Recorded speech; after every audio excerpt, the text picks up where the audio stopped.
Welcome to the 2.4 patch Judgement stream. My name's Andrew Guns Galea. Thanks for joining. Really excited to be here. Big shout out to everyone at LVO. Shame I couldn't be there this year, but it's awesome to have our first Masters Invitational happening. Looks like it's a Kunabus versus Aaron in the final. I don't know whether it's finished. I had a quick look before I came on and it looks like it's still going. So it's a Thomas off, so it's really good. We had a really good balance across the gods for the Invitational, so it was awesome. So thanks to everyone's support who's just played throughout the year and also obviously made it way to LVO for the Invitational. My name's Andrew Guns Galea. I'm the game's curator. So I'm going to go through the patch 2.4 today. It's a big patch again. I know the last one was big. This one's actually quite big. It's got a couple of core rule changes as well, which is super exciting. And I'm also going to actually reveal a brand new hero, which is really exciting. It's a lizard hero called Carva. His model's available at LVO, so if you're there, head up to the Creature Caster booth and you can pick one up. It's a really nice sculpt. I've got one right here in front of me. So you can also get Jaeger and Grail, who are coming out, 2 goblins coming out in the next 2 months, so it's super exciting. It's always good to have more goblins in the game, which is awesome. Let me just bring the chat up quickly so I can just make sure. Yep, cool. All right, so the format today, I'm going to go through some of the core rule changes, then go through some of the gods, a few of them have been tweaked, a bunch of heroes, and then we'll actually walk through Carva at the end. I've got time for questions, so you want to pop them in the chat. I've got a couple of people already on the chat, just let me know and I'll jump on and have a look. I think, everything looks pretty good, so let me know. Pretty sure everything looks good at my end, so just pop it in the chat if there's any problems, but it should be good. All right, let's go through some of the patch note changes first. Another big shout out for all the new players. A whole bunch of people have done demos at LVO. We've had a lot of sales of the core box and a bunch of heroes, so welcome to the game. Hope you're going to enjoy it. You'll love it. The community is great. Make sure you jump on our Discord and check that out. There's heaps of stuff on there, and you can learn about the game. And also, if you go to halloveternalchampions.com, that's also an awesome rich source. It's got that's the source of truth for our rules. After this patch stream, the Hall of Eternal Champions should be updated within about half an hour with all the rules and cards that I'm talking about today, which is awesome. Hello Oz Rotten, Chaos Angel, Iron Man, and Aaron Kappen. So welcome to the stream. Okay, cool. Core rules. Let's bring some of them up so I can just do that quickly. Multiple avatars. So Carva, the new lizard hero, is actually an avatar of Gruul. So it's the first time in the game we've had 2 avatars. So this is something we're going to be doing through the years. So each of the gods will get a second avatar, and Carva's the first one. So he comes with his own avatar bonus, the same way that Gendris does. So essentially, if you have both in your warband, if they both survive the pick and ban phase, you have to pick one after pick and ban phase, which one will be your avatar, and you go from there. So it's really cool that now you can have 2 flavors of Gruul, and Carva being the second avatar along with Gendris. So that's one of the core rule changes on page 20. Just quickly, I'm not going to go through, there's a whole bunch of changes to the rule book that are updated from the FAQs. So after this, we'll be able to get rid of a bunch of FAQs because they'll be in the book. But yeah, I'm just going to go through the things that actually materially matter when you're playing, and multiple avatars is certainly that. So that's good. Hello Sheeny, Hayden from Orange, welcome to the stream. Okay, that's the first one, so multiple avatars. So as I said, through the year, we're going to bring one out for each, a second avatars for each of the gods, and Carva's the first one. So Gruul players will be happy, then they've got 2 avatars to choose from. I'll go through his rules at the end of the show. Okay, so center shrine. We've changed the rules. So if a shrine is on the center line of a map and you control it, it becomes a shop for you during the communion phase, just like you were at your effigy. Any hero that's adjacent to it, of the player that owns it, can buy and sell items as much as they like. So it's a great way to introduce items to the mid to late game. You can also strategically go out to a mid-tier shrine to get a magical artifact without having to effigy recall and do that, or having to kill a monster. So it's an excellent way. So we're really happy about this change. It's been a lot of fun to play with. So any of the maps that have a shrine on the center line, which is the neutral ones, If you control it, any of your heroes that are adjacent can buy, swap, or sell artifacts as if they are at the shop, which is awesome. We've made another change to the interrupt rule, and this becomes more relevant when you see Carva coming up, but also Sky's another hero that could do this. So the way it works is a model can only use one interrupt per each attack action. So if a model's got 2 interrupts that can trigger on an attack, they have to choose one, and only one can trigger as an interrupt. So it's mainly to do with, I think Lug Drive's another one that could possibly do it. So you have to pick one now. So Carva's going to be one that you can do this as well. We just feel it's just a better way for the game to work. It makes it more streamlined. You can't have multiple interrupts. Now you could have 2 different heroes interrupting the same attack action. That's different. So if 2 heroes have an interrupt that can trigger, they can both do it, but the same hero can't do it more than once, which is pretty cool. So that's good. Okay, so conditions. All right, so conditions are a massive thing in the game, and they're always a lot of conjecture about conditions. So we've got to change to one condition, and we're introducing a brand new condition, which is the first time we've done this since the game started. No, actually that's not true. We did introduce pin a little while ago, but this is another condition coming out. But pin has been changed. So previously pin was always only, it meant you couldn't advance or charge during your activation, right? So now it means you can't do it at all. So if a model's pinned, even if it's someone else's activation that can make them do things, they still can't do anything. So they cannot perform an advance or charge at any stage. So if one of your allies can make you advance, which is I think Shan does that, there's a whole bunch of models that can do that. So it's not a push from sticks, that can still happen, but Shan can't make a pin model advance or charge out of activation. So it just makes pin a bit cleaner, makes it slightly more powerful under certain conditions. So essentially, yeah, when you're pinned, you can't advance or charge at all until you get rid of pin, which is pretty cool. So it also means, just thinking about it now, I think it's Arya is an advance when she allures you. So a pin model can't advance there either. So it's actually quite cool. That's pin. Now, new condition completely called fear is coming into the game. So a model suffering the fear condition cannot use active abilities or any active part of a magical artifact they carry while they're feared. No active abilities. Cannot target the model that applied fear to them in the next activation. So even if you're feared and you can't active abilities, you can still obviously do all your basic attacks and move around and all this kind of stuff and charge, but you can't do any of that to the model that's caused fear to you, and you can't perform the soul harvest. So a feared soul harvest model has to shape fear before it can actually harvest souls, which is quite cool. So it's pretty powerful. Obviously it's shakeable like any other condition, but it's great to have another condition, you know, competing with the big ones like knockdown. Fire is always a big one. So fear is another one now, so we're introducing that. Now you might ask, what can do fear? We'll get to that eventually. At the moment, it's only one thing in the game that's going to be able to be cause fear, and I'll get to that in one of the hero changes. One of the god changes. And there'll be models coming out through the year that actually can cause fear. Now, a bit of a buff for our undead fellows and fans. Undead are immune to fear. So they're the only race type that is immune to fear. Every other racial type will suffer it. So it's actually a good one for them. So it's pretty cool. Really happy about that as well. It gives us another angle. It's you know, we're getting so many heroes in the game now. You're getting a lot of layers of different conditions. It's quite nice to have a new condition. A condition that means that you know, models. So we can have new models bring a new condition in, and if you have multiple conditions now, like fear and knockdown, or you know, fear and burn, you've actually got to pick which ones you want to get rid of, because you only can shape one, which is great. All right, so that's the new condition. Point blank. This rule is just one we just haven't got right. The way we want it to work always seems to have loopholes in the game, so we think we've got it pretty watertight. I'm just going to read it verbatim because it's quite easier to do it that way than me to explain it. So this model can use RNG or magic basic attacks to make attacks against adjacent enemy models, even if this model is engaged in melee.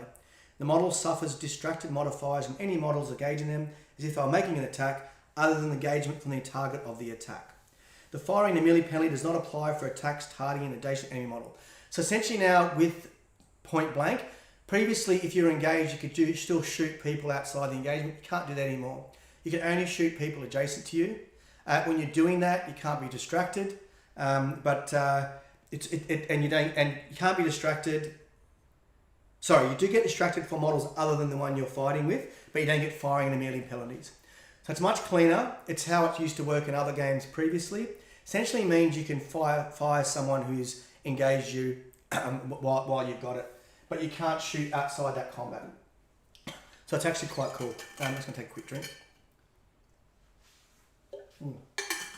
So any model that's got point blank today is instantly changed to those rules, which is really cool.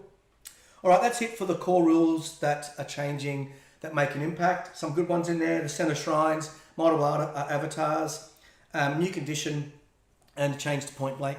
All right, I'm going to go through some of the gods now. So let me just flip this over to here. All right, so Bruellen. Okay, we're touching, I think 5 of the gods are getting a change here. Rampage, which is Bruellen's effigy power, has been changed. You basically cannot advance prior to charging to get the bonus now. So everything else is the same. So you used to get +1 mel, the basic attacks, you get unerring accuracy during your activation. The first time you charge, you get +2 damage, but you can't advance first. So we've made it a bit more restrictive. You can't move and then charge and get that bonus, but you get everything else. That's Rampage. Second Wind. The cost of Second Wind has been made 0F. It's free now. You can pick it up for free. But anytime you want to use the ability, you have to spend a fate. So it delays the fate cost. It opens it up as a good first turn item now because you can pick it up without spending your initial fate. So it opens up a lot of opportunities. But if you're going to use it multiple times in a game, you actually have to pay more. So it's a really efficient item now. Like the first time you get it, it's free. First time you use it, it's the same as cost as when it used to be. It's only after that it gets more expensive. And if you never ever use it, you don't actually pay the fate. And it also means you can still pick up a Vorpal Blade on someone else if you give that Second Wind to whoever it is, which is normally Zonya. So yeah, so good change there. We actually made a change to a lot of the sacred artifacts, and that's Bruellen. So Bruellen, recapping, can't move and charge and get the +2 damage bonus on Rampage. And Second Wind is now free to buy, but it's 1F every time you want to use it, which is pretty cool. All right, next god is Gruul. Okay, Staff of Gruul is also now free, and we've added Fear as the list of conditions you can apply with it. So essentially, you're picking it up for free again. There's no cost attached to it. We're just giving someone reach 2 and the ability to cause all the conditions, and you now can cause fear. This is the only thing in the game currently that can cause fear. So it's Gruul players can do it with the Staff of Gruul. So that's awesome. That's the only change for Gruul, besides the fact they're getting a new avatar, a second avatar. All right, Ista. Restoration Potion has been nerfed a little bit. It now costs 1 AP and 1F to use it. Where previously, I think it was just 1 AP. So we've actually increased the cost of using Restoration Potion. It's a very strong item. It's just a very strong item in the game. We wanted just to peg it back a little bit. And so we've done that. So it's now a cost of fate and an AP to use Restoration Potion. I might just pause quickly, have a look at the chat, see if anyone's abusing me. Kavada got less scary. Cradle will be finally feared. All right, cool. Nothing. No one's hurling any abuse. That's good to know. All right. Gruul, Istar. Next one is Krognar. Shadow Dance. You cannot place models in the opposing warband's deployment zone with Shadow Dance. This is one we've just kind of nerfed slightly over time. You can't. I think you can't target the effigy. Was the last thing we changed if you did Shadow Dance. But now, if a model is placed by Shadow Dance, it can't be placed in the deployment zone of your opponent. It has to be on this side of the effigy or in front. So it's a slight nerf. There was a pretty cool. There was a tactic going around where you could teleport everyone behind the effigy. It's not exactly what we wanted to do. It wasn't a great experience. That hex behind the effigy, that's right in the middle of it, basically makes the model completely unkillable and almost untargetable in the game. And it's not something we want to do. So we've just done a small change to Krognar. Nothing major for everyone who's just used it normally as you were. No change. All right, Thomas, Diamond Armor. We have nerfed it. Let me just read it and then we'll talk about it. So Diamond Armor gives you +1 res. That's what it does. The res of this model cannot be reduced below 1 except by true damage. Cannot be used by heroes or defender. The Glyph of Warding Magical Artifact is removed from this warband's artifact deck at the start of the game. So what this means is if you put this onto like Masuzi, a res 1 model, it does go to res 2, but it doesn't ignore armor piercing. So it still can go, it can't go below 1, right? So if you have armor piercing on a model that's got this, and they start with 1 and go to 2, the armor piercing will put it down to 1, right? So armor piercing works on the models that get it for 2. But if you're a res 0 model that puts this on, like a Fazil, it can't be reduced below 1 except for true damage. So it will ignore armor piercing in that instance. So it's quite cool. If you have double armor piercing on a model that's res 2, it'll only work once, down to 1. It will never go lower than 1. And if you put it, so that it's actually quite good. This is really, we've nailed exactly how we wanted it to work. We didn't really want to have res 2 models that are ignoring armor piercing. It made it quite tricky with champion design, hero design to get them to work with Thomas. So now it still can be used by a Masuzi model to get res 2. And if they don't have armor piercing, it's still res 2, but it's not quite as oppressive and there's more counterplay. You can still pick up the armor shredder and actually get rid of one of the armor. It also makes it more attractive now for res 0 models because basically they get res 1 that you can't, that ignores armor piercing completely, which is great. So it has to be a nerf, I guess considered a nerf, but it's still quite a strong item, and so that's diamond armor. So that's all the changes to the gods, no other changes. Most of them were just sacred artifact changes, except for Bruellen where we actually changed Rampage a little bit. So we're pretty happy with that. We're very happy with where the gods are. One sec. And we're super excited to get another avatars coming out through the year for a second avatar bonus and a bit more play with those. Okay, that's the gods. Next thing we're going to do is we're going to check out. All right, so Chaos Angel's not happy about it, and either is Iron Man. I think not happy about the diamond armor change. I'm not really sure, but anyway, we'll get to that. All right, cool. Let's go to heroes. Hero cards. First card is Abathus. Abathus is getting a bit of love. We're giving him Pathfinder. It was a bit of a remiss just to not give it to him in the first place. He's a Djinn that basically he's off the ground, so it makes a lot of sense to give him Pathfinder. Contagion cost dropped from 2S to 1S. Contagion is one of the weaker combat maneuvers, can be good in certain situations, but we've made it 1S for him now, so we can actually could multiple apply it to different models and get it off very easily, so that's really good. So slight buff for him. We really like Abathus where he is. I mean, I just want to talk broadly about heroes before I go any deeper. So the idea of our goal and my goal is not to have every hero completely equal, to put them in anywhere, they're always going to work. Some heroes do that, some heroes don't. We design that way on purpose. The heroes that don't do that, you want to have builds or situations where they do come strong. Cradle's one I've been talking about for ages. I've done a lot of success with Cradle, but you really have to work on it, get good at her, and build around her. If you do that, she can look OP, right? Abathus has a lot of niche abilities. We'll continue to look at him and others that we think are below the curve. But whilst there is builds that work and make those models really strong and make them a ban target, we're quite happy. And Abathus still sits in that position at the moment. So with Pathfinder, it's a nice little touch for him, little boost. And the 2S to 1S Contagion, it's a little boost.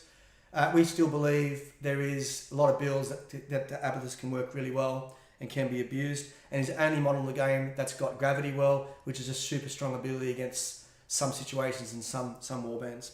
So we're happy with that. Okay, next hero is Ashel. So Ashel, pinning fire is limited to maximum of 2 models damaged by the ballista or bombard this activation. There were some scenarios where Ashel would just become just overbearing in the game and blow the game wide open with pinning just too many models. So we just restricted it to 2. It's a slight nerf for situations where it mattered, but his general play hasn't really changed. Ashel and Zafin are interesting, like same as Thrommel. The 2 AP basic attack models, there is a place for them in the game. They're really cool. they make like Cavado, models like Cavado, that synergy is really strong. So we look at that, when we're building them as well. Cavado, allowing them to attack out of activation. So we're quite happy where they are. Ashel, the popularity is not amazing, but you still can, he's one of those ones where you still can build around, and there's been multiple games where he's dominated it. And Zaffin's the same. So we're just very careful with those two. We've just taken Ashel back a little bit in this instance, and we'll continue to watch him in the future. All right. Next one is Barnascus. We've done this to a few heroes. Enfilade didn't work the way we wanted it to work, and because we've introduced the 0 OP, the 0 AP mechanic, we cleaned it up recently in the core rules where you can't, do push maneuvers and things like this off the 0 AP. We've just made that basically, Enfilade is now an active ability that you can do, not an innate. And so he activates it once, he can do the double shots, but the second shot, it counts as 0 AP attacks for all of them. So it's actually, it is a slight nerf because he can't push himself around and things like that, but it's still, it just cleans him up and makes it a bit easier to play. Barney's another hero, we're very happy where he is in the game. He can be great in the right situations. Actually, he's probably great in more situations than people give him credit for. So that's Barnascus.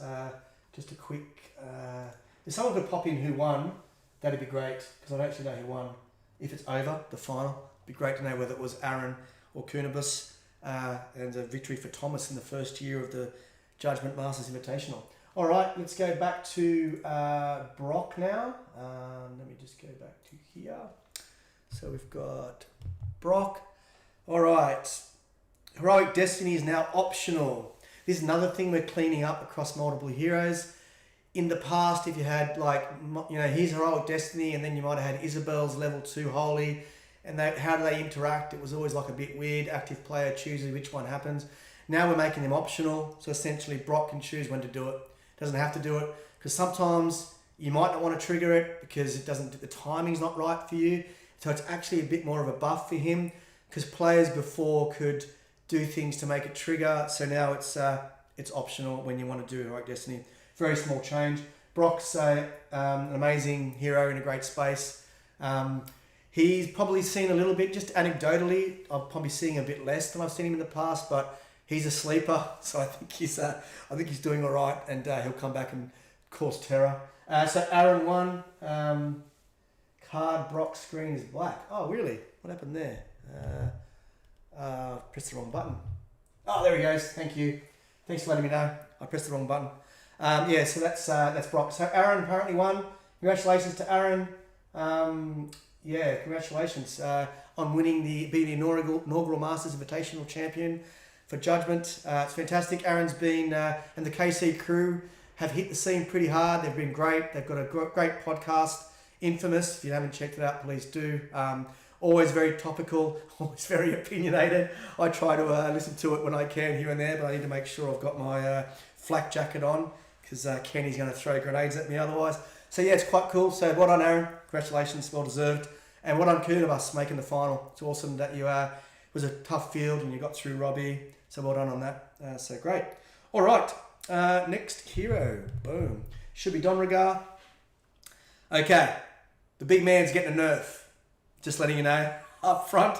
His health's been dropped to 19, 20, 23. Just pinging him back a little bit. Obviously the way that Judgement damage works, even 2 health can be a big difference. So we've kind of just knocked him back 2 off his maximum. I think 1 off the other levels from memory. But yeah, slightly less health pool. This is the big one. So Stone Form, if he's got Stone Form on and he does redirect, it drops Stone Form off.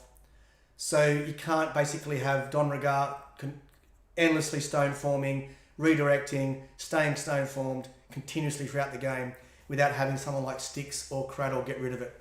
So essentially now you can take the hit, the stone form stays for that hit, so he's got res 3, but if he does do that once, he loses it for the whole round. So then it's actually he has to wait for his next activation to bring it back up again. So it's a pretty big change. It is going to change the way he plays. We just felt he was a little bit too dominant in too many matchups. He was too easy mode, like it was just too easy to continually stone form him every time. We looked at different options and making it more expensive and things like that, but we really like to have him to be able to do other things as well as stone form, and so we didn't want to make it more actions or anything like that. So for us, it was like, okay, we like what it does. It's his signature play. It's what makes him, but we don't want it to be oppressive. So now you can do it. You can redirect and save an ally, but after you do that, you lose it. Party's over. It's a big change for the big man, and his health's gone down. We're very happy with these changes. This is something that we're very comfortable with. So we think it's going to bring him back just into the fold. The defender class and the tank class is quite strong. Carva's another one. There's a bit of a leak for you. He's actually he's got the defender innate ability. So we just feel just opening the field up a little bit more from the Don is quite cool. It also means the Don Isabel Ista is not an auto ban one of them every single time. You can start thinking about it now. A bit more counterplay for the Don, so we're very happy with that. Speaking of Isabel, our everyone's favourite paladin, she's got a slight nerf. Her soul harvest is going down from 5 to 4. Now Isabel, so paladins, I've loved paladins, D&D for years. It's always been my favourite class. Really happy with the design, having the 2 skill trees between Holy and Ret, which is very, very similar to what you can do in Dungeons & Dragons. For us,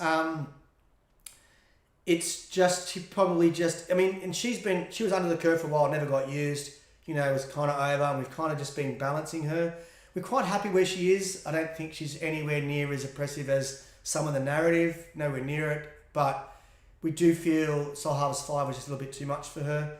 We're running out of reasons why she'd have it over the plethora of models that are 4.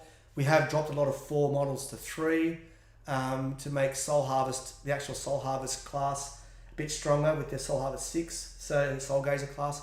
So yeah, we're very happy with this. This is a slight nerf to her. It makes it a little bit more difficult to get levels. She's not as reliable as that backup Soul Gazer or as your only Soul Gazer. So we'll keep watching her. Quite happy where she is. She's really good place. So that's Isabel. So slight change. I know people wanted to see more.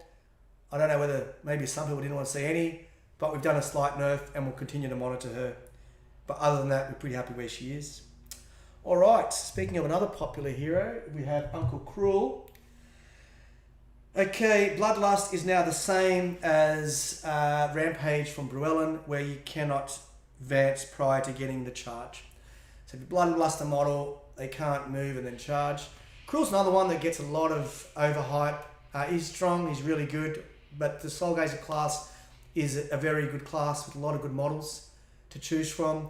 This makes him a bit weaker. Bloodlust is one of his signature plays, one of the reasons a lot of people will be taking him, so we've just made it not as effective. This is a big change. This adds counterplay, right? Because the thing is about Bloodlust that the model's got it on them and you've got an activation until that model goes next, right? So it's quite good that way, that you can actually get a chance to go, okay, they've got it.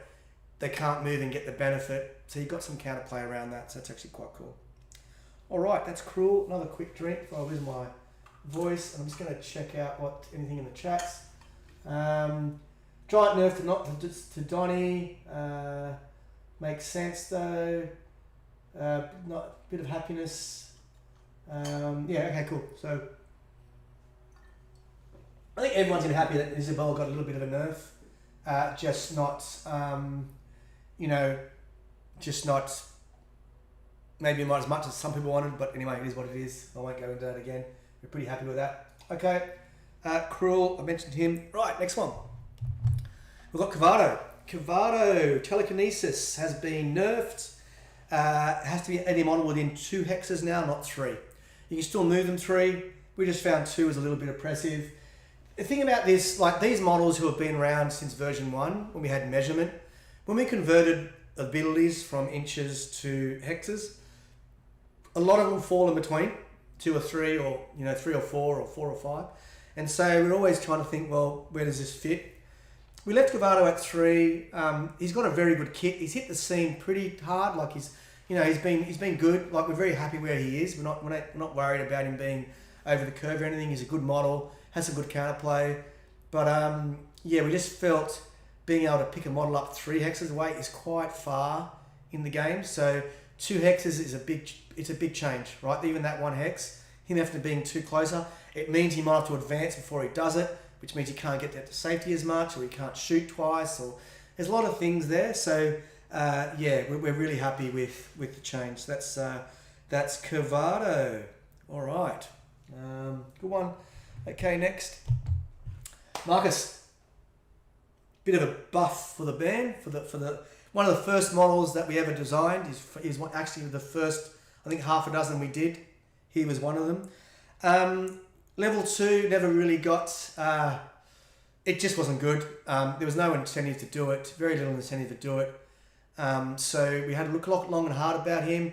The defender class is getting some pretty stiff, log drugs in there. We've got Shan being introduced. Carva's about to hit. And we felt Marcus was just kind of slipping a little bit. So we're giving him a new combat maneuver at level 2 called Frostbite. So you can put freeze on, which is great because he's immune to freeze. He's a winter knight, which makes sense. And he's got the all-important J, is an extra true damage. So all of a sudden now, knockdown model, he could do 15 damage if he's there, if he gets these J's off. So it's actually quite cool. And it's only on his sword, so it's not his shield. So now you still got your shield to knock things down, and then your sword can actually do more damage now and also put freeze on them. So he now's got a very good chance to put 2 conditions on the one model, and they're both really strong conditions. And of course, you only shake 1. This is a pretty significant buff, but we're quite happy that it's at level 2. Mark is not a model that gets to level 2 a lot, but if you want to make him the centerpiece or make a spearhead of your attack, he's quite strong, right? Like from memory now, also he's in Thomas, so that if he's level 2 and you call the EP, he's actually applying that at 1S as well. So super strong, really happy. Interested to see what people come out with this. Having more freeze in the game is great. It's and another new condition we introduced, a while ago. But so it's good. So good one for Marcus. Well done, pal. All right, next one. We've got Masuzi. We've got rid of Pain Reflector. Don't know. It was one that we thought is quite strong on her. On sticks where it was level 3, it's a lot more difficult for him to get to level 3 than it was in Masuzi. You could really try to get her there pretty quick. You could do it combined with her range, and it was just a bit too much. So we pegged it back a bit, but we've still got a similar ability. We've actually given her Corrupt Bond, which is the ability that Zyvera's got. So now, Masuzi's a him. So now Masuzi, at level up, can take Corrupt Bomb, which basically is target a friendly hero within 2, take up to 5 true damage, and an enemy model within 3 takes the same amount of true damage. It's really cool. So he still can do 5 true damage with it. He can cut himself or a friend, so it's actually a little bit more versatile. You just can't go the whole 10, right? So it is a nerf, but it actually doesn't have to be Masuzi that's doing the damage. He could be damaging a health tank, like a Skull or a Donragar. So it gives him a bit of play there. So that's a change. It might open up some of the other abilities a bit more. Normally Masuzi, you'd probably normally get +1 to a stat, and then Pain Reflector. Now Corrupt Bond's there. Corrupt Bond's quite good. It's very underrated. Like being able to do true damage like that, because Pain Reflector couldn't kill the model. This one can. That's the difference. No, I'm wrong. Forget that. Oh no, it can. It can't damage a friendly model to 0, but you can kill models with it. That's the other bonus over Pain Reflector. So this is what Zyvera's had for ages. So you can actually kill a model off 5 health. If it's a monster or anything like that, or any model, you can kill it by doing 5 true damage without rolling a single dice. I actually think it's arguable whether that's a nerf to Masuzi. It's actually quite good. So let's see how it goes. All right, Masuzi. Let's just check the chat. No, good Cavado change. Thanks to Constant Way. He's a very level-headed guy, that dude. I like him. He's good. No hand grenades, which is good so far. All right, next one. Ramona. One of the newest models that comes out. We've done a few changes here just to give her a few tweaks. And the first thing is every Undead model's card is being changed. In the past, we had Undead as a innate ability. We're not doing that. It's a race. We don't want to have that as an innate ability. we've broken it undead up into its parts, and we've given every model that. So she's now got Leech 1, which every undead has. She has Soulless, which every undead has. And we've got this ability called Vulnerability Burn, which essentially is the old rule where you got an extra damage from fire. So now it's a common innate ability that other models can get. Today, I think only undead have it. So it's just a way that for new players, you don't have to look up all the abilities of undead. You still need to look up Soulless, but Soulless is a lot easier to remember than the whole thing. So we've just expelled it out. So that's the first thing for her, which is no change to how she used to play. Beguile can only be cast on friendly hero models now. So you can't, you used to be able to do it on friendly summons, on this kind of stuff, or the effigy. Can't do that anymore. So you can't beguile someone and not hit the effigy. We thought that was not what we intended, and when it came up in play, didn't really sit well with us. So now you can only stop enemies attacking friendly heroes from beguile. Gaseous form, we've cleaned it up a little bit. Before we said she got Agi 6, she started Agi 5. Now we're saying she just gets +1 Agi and +1 move. So it interacts more cleanly now with things like freeze or anything that reduces her res, like poison, or Agi, like poison. So essentially now it just gives a +1 Agi. It's an easy way to do it, so it stacks easier. So basically I've written the rules there, what she gets: incorporeal, nimble, +1 move, +1 Agi, regen 2, and she gets +1 regen per get level gained. So that's it for that one. Okay, that's Ramona.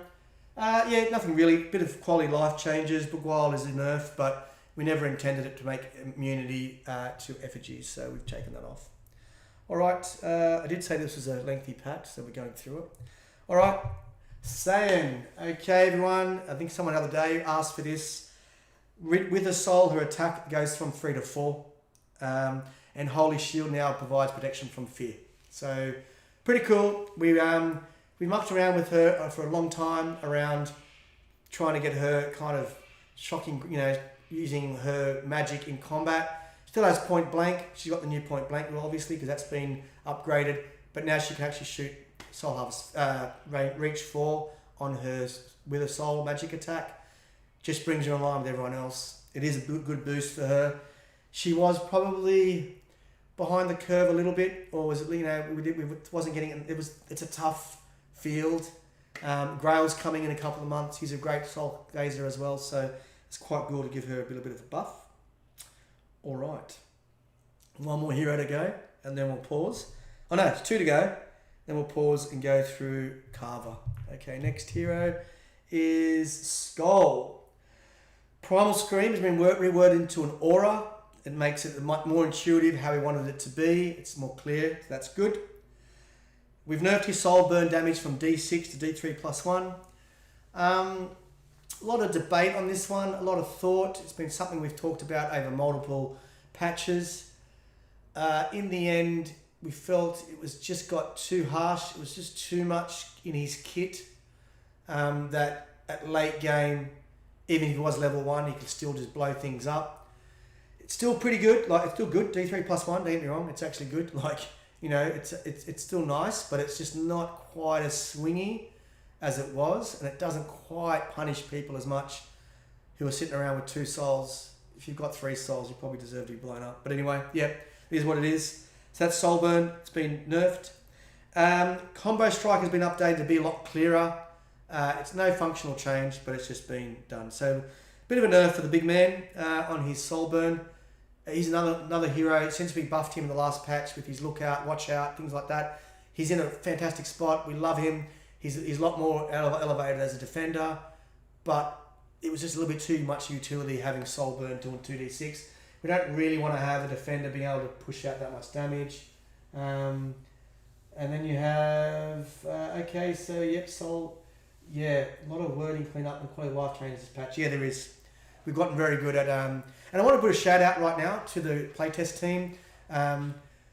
There's Robbie, Wonky Kong, Sonny, and Gamerdad. Obviously me and Jeff. Those guys do a whole bunch of so much work in the background. Obviously all voluntary. They've been amazing. They've put so much effort in and really tried to help Jeff and I really clean up the rules. They're great sounding boards.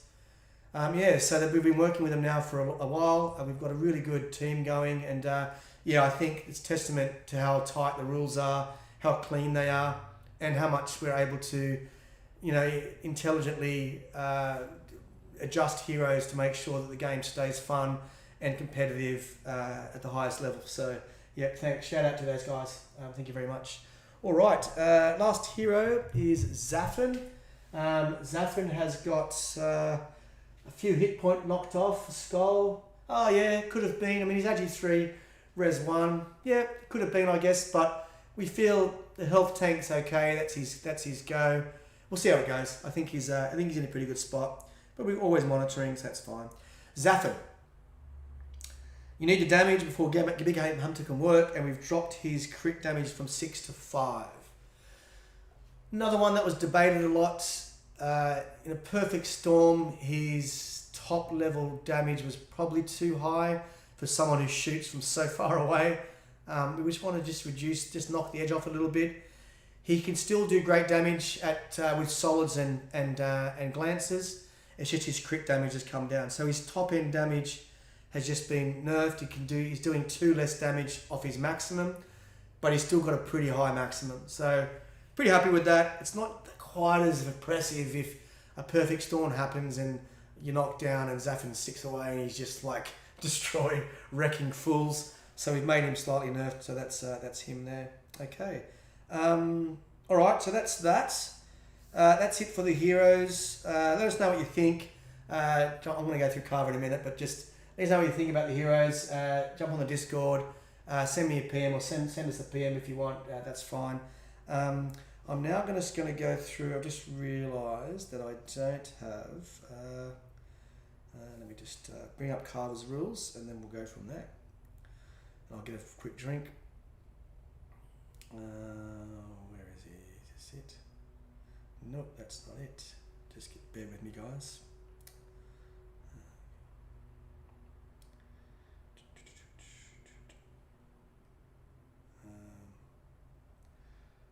Here it is. Okay, I've got it here. All right, Carva. Let me just check catch up on the chats. Anyway, sometime in the future, you think you'll send printed, updated rule books. Nice having a printed book over D sheets. Yeah. Yes, I actually chatted to Peter from Creaturecaster about this. I think it was towards the end of this year we're going to do a print run. I think that was my.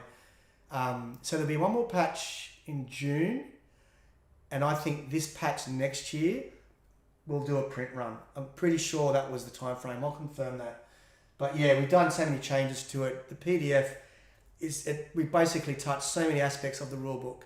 So it'd be really good to have a new edition printed. So that's something we might be doing. I like these changes. Appreciate explanations of all of them. Really like touches, which is great for a game. Nicely balanced. Well done. Thank you. No Sticks buff. No Oz. Sticks. Good place, bro. I think he's in a good place. In the right hands. My kingdom for Sticks to get his res back. That was actually discussed. So, okay. Was discussed. I gotta tell you, I think Sticks is a massive sleeper. I think we I gotta be careful with him. I think that we want a bit more time to let him settle in. If we get some top players focusing on Sticks, I think a lot of people have jumped to Cavado by default over Sticks. I'm actually thinking if you take a closer look and get better at Sticks, I'd take Sticks. So anyway, that's me. So we'll see. No buffs for now. Thank you, Sticks. Ozrotten's having a throwing grenades at the constant way. That's good. All right, Carva. I'm going to reveal his card, and then I'm going to just talk through it. Are you ready? Here goes. How do I do this? Does next hero work? That should bring it up. All right, Carva. Here we go. Now he is a lizard, but we are bringing out. Is a spoiler alert. There's 3 or 4 heroes this year we're going to bring out that aren't going to be of the main races, and Carva's the first one. We're going to call them Chimera. There is a backstory to this, and yes, our lore website is coming. Peter's working on it, desperate to get it out, but we'll explain it more there. But in the lore, there's a basically ragtag collection of non-main races that actually come to Midian. Carva's one of them. I'm going to call them Chimera. She's a Chimera warrior. Fairly standard stat line. Move through 3, Agi 4, Res 1, Mil 6, RNG 6. Normal health 15, 16, 18. Soul Harvest 3. Pretty standard at this point. He's got a Sacred Axe 2, 3, 4 and an Acid Spit Reach 4, 2, 3, 4. Pretty stock standard. Now, common innate abilities. He's a defender. He's immune to fear and poison. He's got Pathfinder, Regeneration 2, so having an Agi 4, Res 1, Regen 2 is pretty good. Pretty good health pool. His first innate ability, Chameleon. Carva gains +1 Agi while in forest, smoke, rough, or treacherous ground. I've told you before, he is the avatar of Gruul, so obviously he gets a lot of Gruul bonuses. This is another one. It's quite cool because he synergizes well with Gendris as well, and it does more later. I'll tell you why. Thorns, this is his first interrupt. This is pretty cool. This is where his defender abilities come in. So essentially, when a non-defender model within 2 inch hexes of him, a friend, is damaged but not killed or melee attack, he can interrupt it. You half that damage, rounded up, is dealt to the attacking model in the form of true damage, and the original model heals.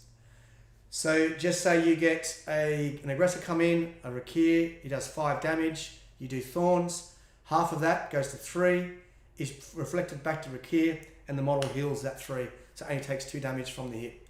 It's actually quite cool. It's a really good ability. So it's like Frommel getting 2 res, or Donnie taking the attack to redirect, or all those things. It's one of those. It's very unique, very much in character for him.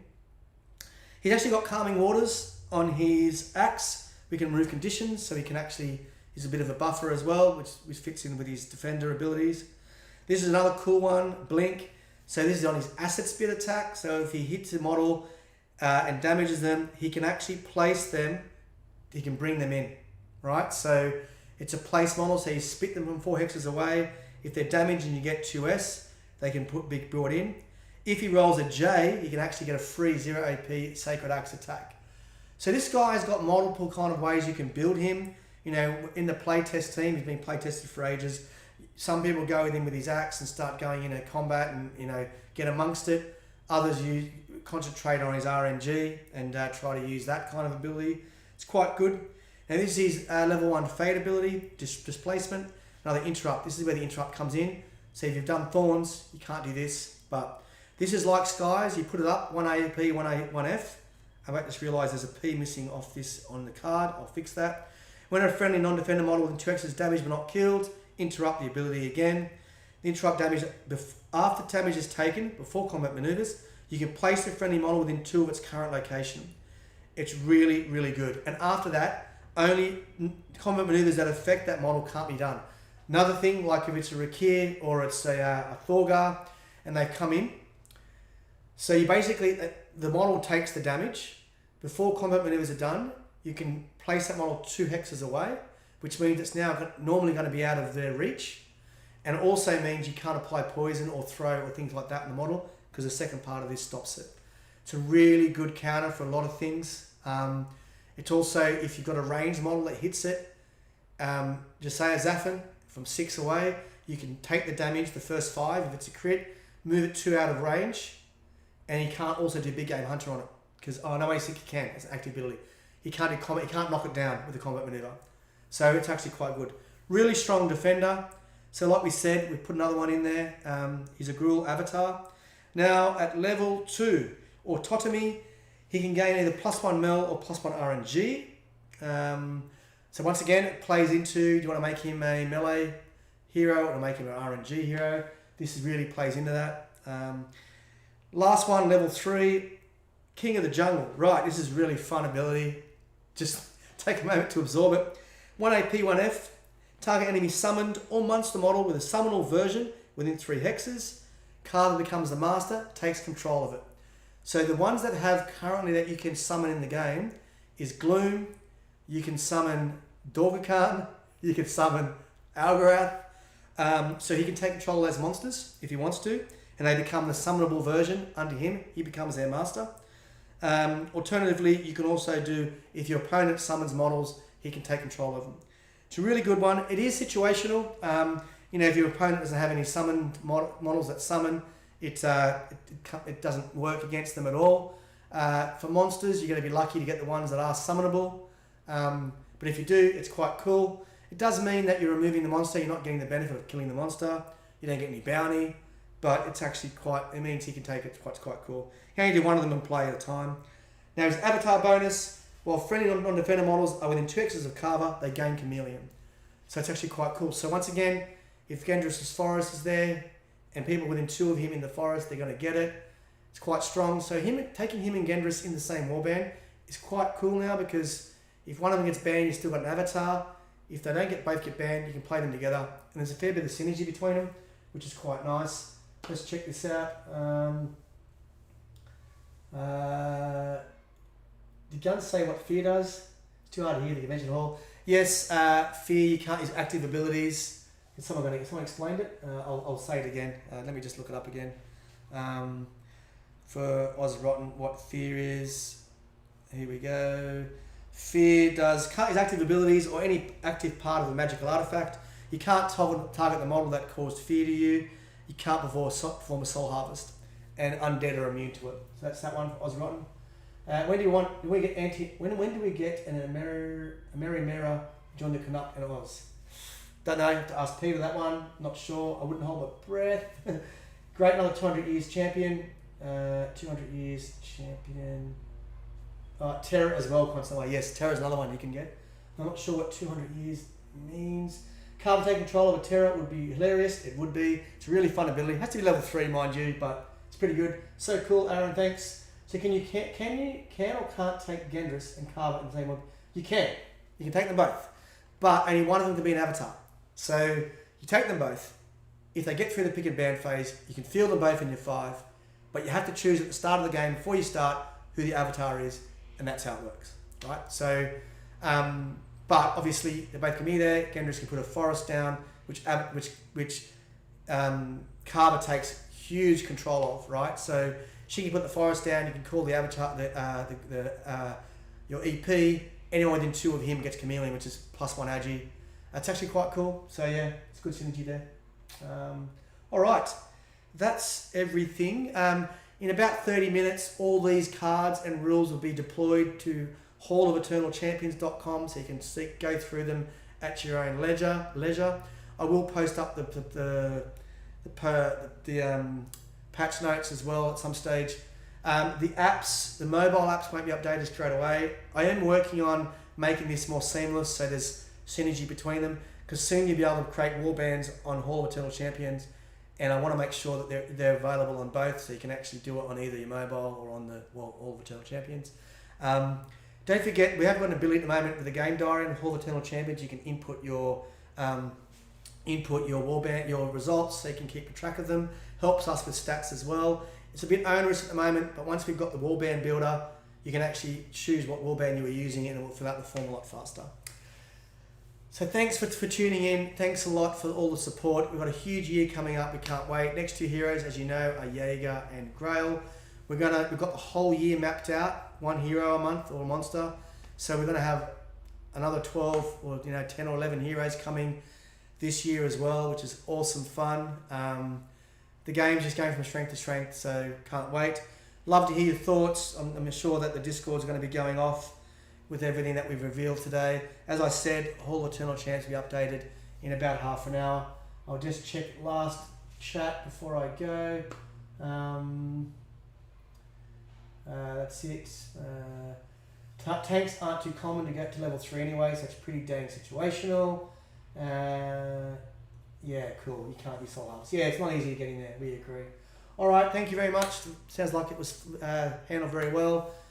Andrew, signing off. I'll talk to you soon. Now that I've got my setup back for streaming, I am going to stream more regularly, at least once a month. Possibly, I'll try to do it more frequently. Going to have some games happening again, which is great. So we'll do that. And also, I'm going to do like a vlog. So I'm just going to talk about things each time a hero comes out. That's the minimum. I'll do a hero walkthrough and do a vlog on that. But I might do just a vlog generally on what I've been doing, my current thoughts on the meta, things that are in the background. I can maybe give some sneak peeks on things here and there, and also give you my thoughts on tactics and stuff as well, if you're interested. Cheers, signing off, and peace.